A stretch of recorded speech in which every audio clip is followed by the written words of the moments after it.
longue chaîne de fabrication du sucre, la sélection des cannes à sucre joue un rôle primordial.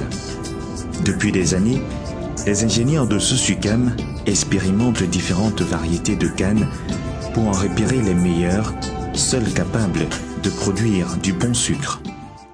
Tout commence avec la sélection des variétés issues des graines importées de l'île de la Réunion.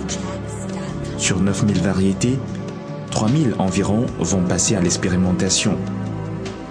Ces graines, dans un premier temps, sont cultivées dans de grandes cuves appelées acères. Après un certain temps, on obtient ces boutures de différentes familles. Ce sont ces familles de boutures, représentant chacune une variété de canne, qui vont faire l'objet de l'expérimentation. Sur la parcelle expérimentale, l'on procède par étapes. D'abord la normalisation, ensuite la disposition des boutures de façon latérale dans les sillons.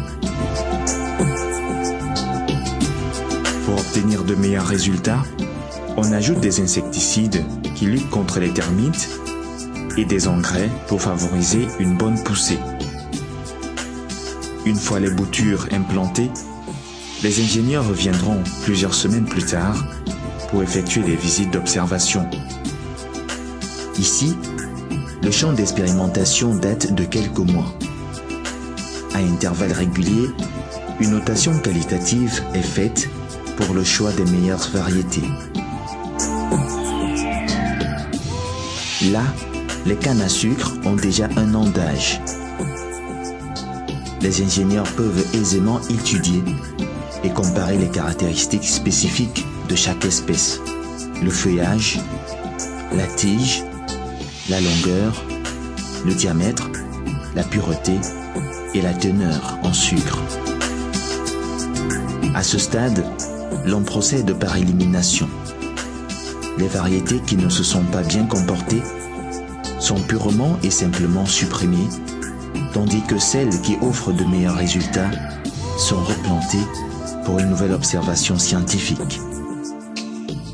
À chaque niveau de sélection, on analyse les résultats dans un laboratoire. Il en sera ainsi pendant 12 années, au cours desquelles la double machine sélective de la Sosucam éliminera les espèces les moins convaincantes. Au bout de la chaîne, survivra une seule variété de canne qui sera destinée à la culture industrielle parce que répondant aux critères de notre environnement.